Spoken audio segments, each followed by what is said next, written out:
বর্তমান বিশ্ববাজারে তুরস্কের তৈরি অত্যাধুনিক সামরিক সরঞ্জামগুলো বেশ দাপট দেখাচ্ছে।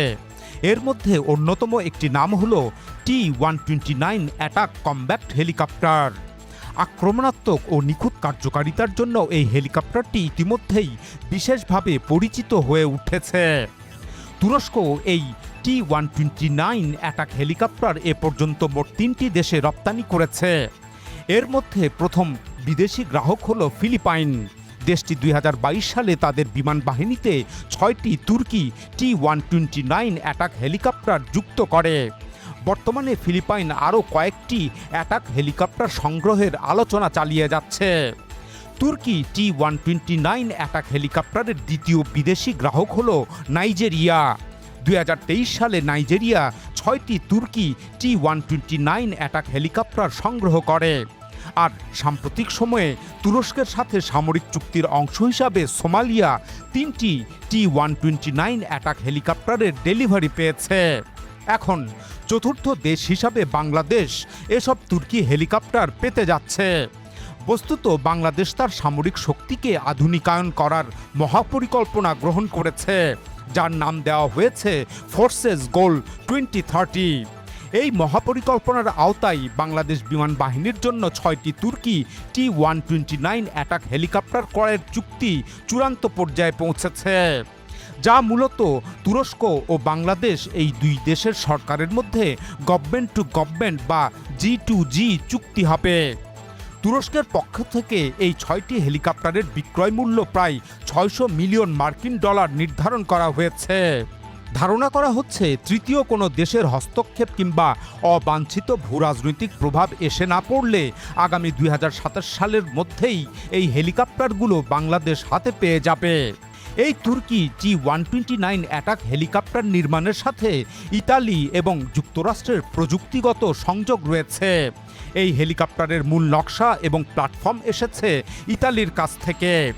২০০৭ সালে তুরস্কের অ্যারোস্পেস ইন্ডাস্ট্রিজ ইতালির তৎকালীন আগুস্তা ওয়েস্টল্যান্ড কোম্পানির সাথে একটি চুক্তি করে। চুক্তির আওতায় তুরস্কের অ্যারোস্পেস ইন্ডাস্ট্রিজ ইতালির আগুস্তা ওয়েস্টল্যান্ডের তৈরি A-29 ম্যাঙ্গুস্তা হেলিকপ্টারের বডি ও নকশার পূর্ণ মালিকানা লাভ করে। অতঃপর ইতালীয় ওই হেলিকপ্টারের বডির উপর তুরস্ক নিজেদের তৈরি আধুনিক মিশন কম্পিউটার, উন্নত রাডার ও ক্ষেপণাস্ত্র যুক্ত করে। কিন্তু হেলিকপ্টারটির বডি ও নকশার ওপর তুরস্কের মালিকানা প্রতিষ্ঠিত হলেও এর ইঞ্জিন মার্কিন ও ব্রিটিশ কোম্পানির হাতে থেকে যায়। হেলিকপ্টারটিতে ব্যবহার করা হয় মার্কিন হ্যানিওয়েল এবং ব্রিটিশ রোলস রয়েসের যৌথ উদ্যোগে তৈরি CTS-800-4A ইঞ্জিন।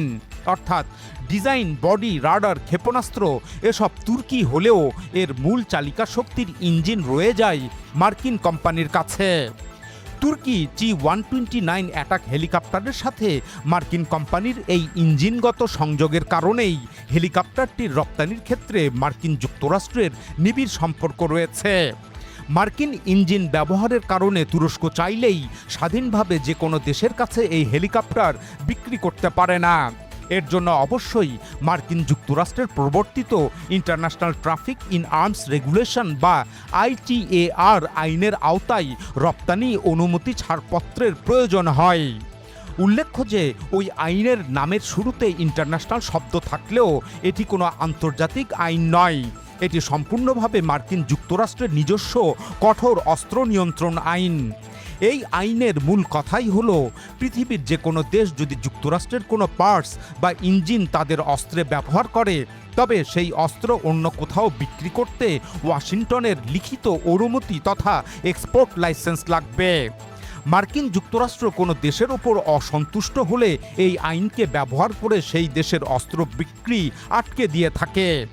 মার্কিন যুক্তরাষ্ট্রের এই আইনের কারণে তুর্কি T-129 অ্যাটাক হেলিকপ্টারের রপ্তানি এবং বিশ্ববাজারে এর সম্প্রসারণ এক বড় বাধার মুখে দাঁড়িয়ে আছে।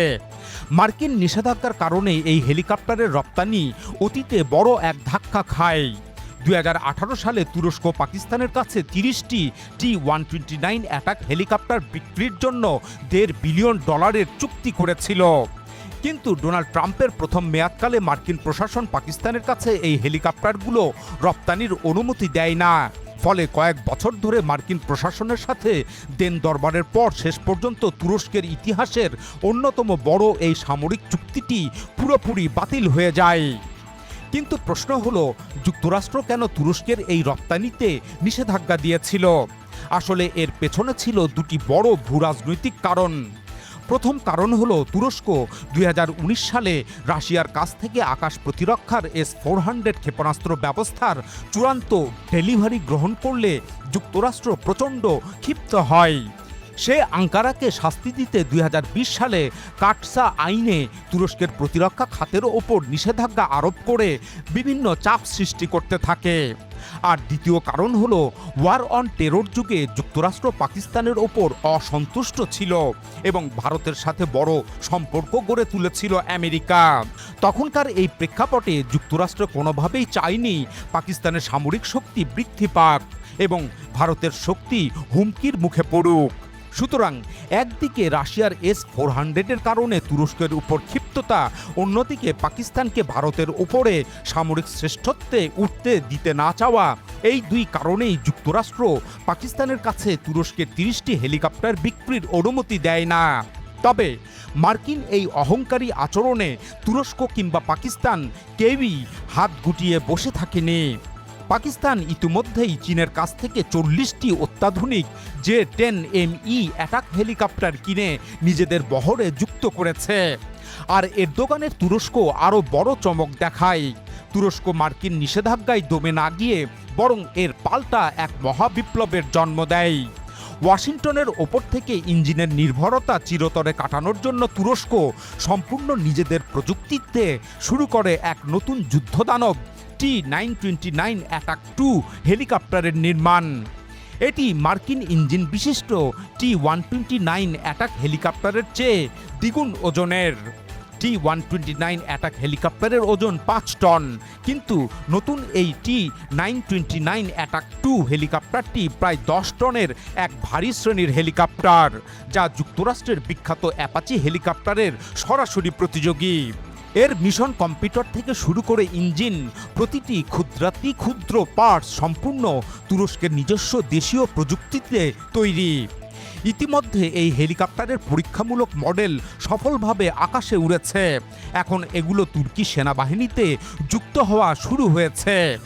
শুধু তাই নয়, T-129 অ্যাটাক হেলিকপ্টার থেকেও মার্কিন ইঞ্জিন সরানোর জন্য তুরস্ক নিজস্ব প্রযুক্তিতে TS-1400 দেশীয় ইঞ্জিন তৈরি করছে, যা 2023 সালের মধ্যেই পুরোপুরি মার্কিন ইঞ্জিনকে প্রতিস্থাপিত করবে।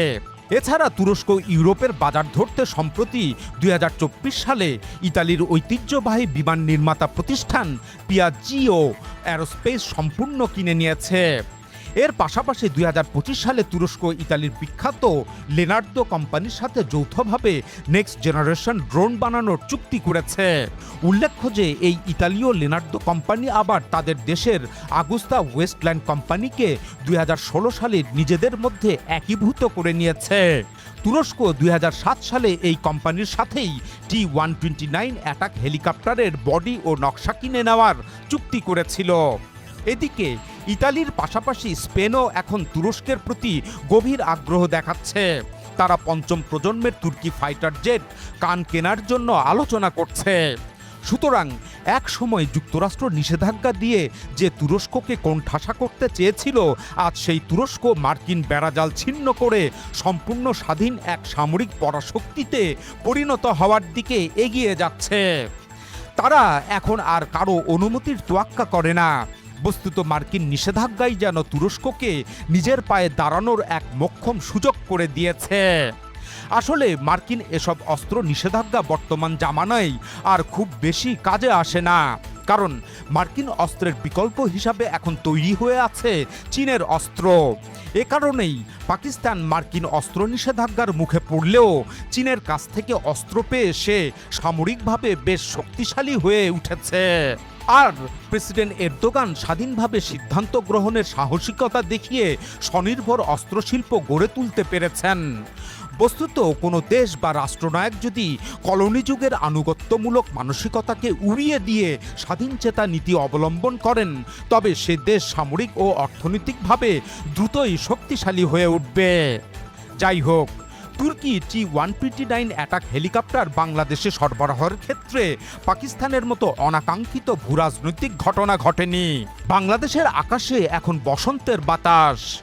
তুরস্কের কাছ থেকে এই হেলিকপ্টারগুলো ক্রয়ের ক্ষেত্রে বাংলাদেশের জন্য সবচেয়ে বড় বাধা ছিল মার্কিন যুক্তরাষ্ট্রের অনুমতি লাভ করা। কিন্তু সাম্প্রতিক কূটনৈতিক ও আন্তর্জাতিক প্রতিরক্ষা সূত্রগুলোর তথ্য অনুযায়ী মার্কিন যুক্তরাষ্ট্র বাংলাদেশের জন্য এক্সপোর্ট লাইসেন্স বা অনুমতির ছাড়পত্র নীরবেই অনুমোদন করেছে। আর ওয়াশিংটন তুরস্কের এই বিক্রিতে কোনো আপত্তি না তোলায় পাকিস্তানের মতো কোনো অনাকাঙ্ক্ষিত ভূরাজনৈতিক জটিলতার পথ কেটে গেছে। সুতরাং মার্কিন এই সম্মতির ফলে 2027 সালের মধ্যেই বাংলাদেশের আকাশে তুর্কি হেলিকপ্টারের ওড়ার বিষয়টি অনেকটাই নিশ্চিত হয়েছে।